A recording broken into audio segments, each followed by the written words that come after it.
Early this morning, Canon provided a development announcement for the Canon EOS R1, and they told us a few things about the camera in terms of its processor, its image sensor, and this new digic accelerator that's going to help make things a whole lot faster. And they talked about other capabilities of the camera.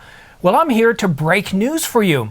I've got the full set of leaked specifications for the Canon EOS R1, and you know what? They look very close to what E8M8888 said. And thanks to Tony for bringing this to my attention. So I've got another live stream coming up shortly, so I'm trying to get this in really quickly. Let me show you the specifications here. You're going to fall off your chair. Well, maybe you already have, but let's go ahead and take a look. As you can see here at Atomos page, they've got leaked specifications for the Canon EOS R1. The first capability: high-speed autofocus and exposure enhanced by AI recognition, moving object trajectory prediction, high success rate smart object lock focus tracking. And this is where we get to the image sensor. It is confirmed that it does have a 30 megapixel full frame stacked dual gain sensor. And it's purely electronic, no mechanical shutter, and it's faster than any mechanical rolling shutter, at least according to Canon. And the sync flash time, 1/1250th of a second. Lossy compression of 1 to 3, Canon RAW. And in terms of continuous shooting, unlimited 40 frames per second with 1 to 2 ratio Canon RAW, and 60 frames per second with 1 to 3 ratio Canon RAW. And that's continuous shooting. Now, the next few points are also continuous shooting. These aren't video.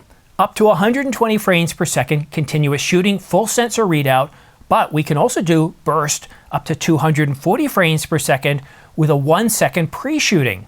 It also has enhanced dynamic range, better than the Canon EOS R3 and the R5. So what's going on, you might ask? And I know what some of you are thinking. All Atomos has done is they've taken some of the leaked specifications on the web and they're starting to fill in positions on their website. And it's possible, but to actually publish this, well, that's a no-no. They're going to get in trouble. It hasn't been yanked yet, but it'll get yanked pretty soon. Now, there is a few differences I noticed between what we saw on E8M and 8888 and what we're seeing here on Atomos. And that's that mention of the 240 frames per second is that it has a 1-second limit. That's still very fast. In 1 second, you can shoot 240 frames. And with a really fast buffer, even if you just held it down for a fraction of a second, that would give you 40. You would lay off, and you keep tapping it down. That 240 could last you quite a long time. But everything else lines up so closely to what E8M8888 put out there that either E8M8888 was right on the money, or somebody at Atomos is again copying this information down and putting it into their web portal to get it ready to play things out. But I don't see the normal stuff that I would normally see, like a full spec list where it tells you every single thing about the camera. I'm going to take one more look here just to make sure I'm not missing out on anything. It does give us an about the R1, which basically grabs stuff from Canon's press release. So there's nothing new there. And after we go over those features, it doesn't tell us anything else. So it's a little bit interesting. I wanted to bring this to your attention. I haven't had a chance to check it with my sources at this point, but you know, a camera retailer, that's a pretty good source. Oh, they're in trouble. Whether this is real or not, they're in trouble. I hate to see this. Oh well. So what do you think? If these specifications are real, what do you think of the Canon EOS R1? Now, the one thing that E8M8888 didn't talk about was this new digic accelerator chip. I believe that also incorporates a lot of AI computation into it, but it's really hard to kind of get an idea of what it's capable of until we get more information from Canon. So it's really interesting. I do have the smart pre-order links in the description down below for both the Canon EOS R1, the Canon EOS R5 Mark II.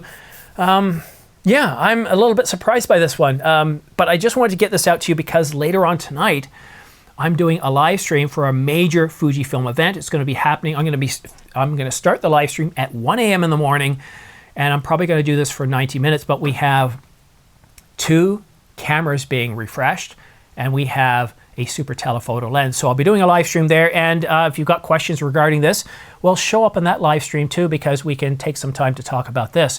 And who knows what might have transpired since then. I did check B&H, I checked other retailers, and they don't have any specifications out. Interesting, right? Very interesting. 30 frames per second, not 30 frames per second, 30 megapixels, 240 frames per second. That's an awful lot of data. That is a huge amount of data. Wow, impressive. Anyhow, let me know what you think in the comment section down below. Are these the real specs? Did Adorama just use them as placeholders? Let me know what you think in the comment section down below. And thank you to everybody for supporting this channel, for watching, for commenting. Oh, I'm out of breath. This is completely unscripted this time, and thank you for watching to the end. I know it's a short one, and I'm just kind of beside myself because I saw this. I've got 2 appointments between the live stream. My wife had trouble starting the car, the immobilizer. She didn't understand how to use it, and so I'm stressed here. I'm trying to help my son out, and it's just absolutely crazy. I'll be looking forward to the weekend. And I got a package today to do a review. I think it's, well, I better not say. Anyhow, thank you so much for watching. Have yourself a great day, and we'll see you again soon.